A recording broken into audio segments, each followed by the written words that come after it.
Sebuah studi terkenal oleh psikolog Lewis Terman dari Universitas Stanford yang berlangsung sejak tahun 1921 hingga 1990-an, melacak lebih dari 1.500 anak dengan IQ di atas 135.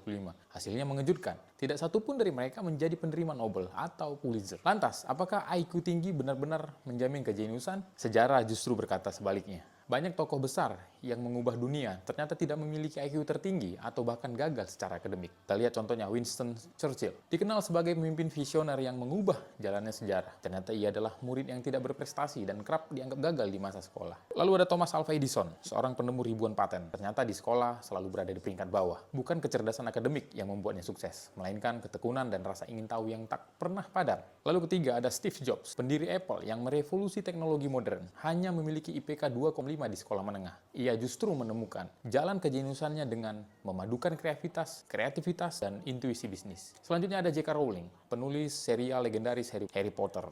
Bukanlah mahasiswa unggulan di kampus, ia lebih banyak menghabiskan waktu di kedai kopi untuk menulis ketimbang kuliah. Selanjutnya ada Jack Ma, pendiri Alibaba, mendapat nilai 19 dari 120 dalam ujian matematika. Gagal berkali-kali, bahkan ditolak saat melamar kerja di UFC, namun akhirnya membangun salah satu perusahaan e-commerce terbesar di dunia. Selanjutnya ada Ludwig van Beethoven, komposer abadi, mengalami gangguan pendengaran sejak usia muda. Ia juga dikenal sulit memahami hitungan matematika sederhana, tetapi karya-karyanya tetap mengubah dunia musik. Lalu ada Walt Disney, sempat dipecat karena dianggap kurang kreatif dan di sekolah dikenal sebagai siswa di bawah rata-rata, yang sering tertidur di kelas. Tapi lihatlah warisan imajinasi yang ia tinggalkan. Terakhir ada Pablo Picasso, seorang pelopor seni modern. Ternyata tidak bisa mengingat urutan alfabet dan kesulitan memahami angka-angka simbolik.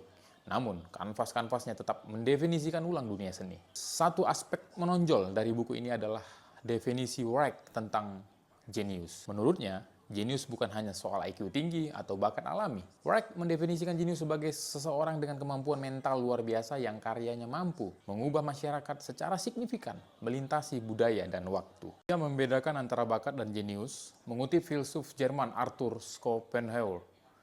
Orang berbakat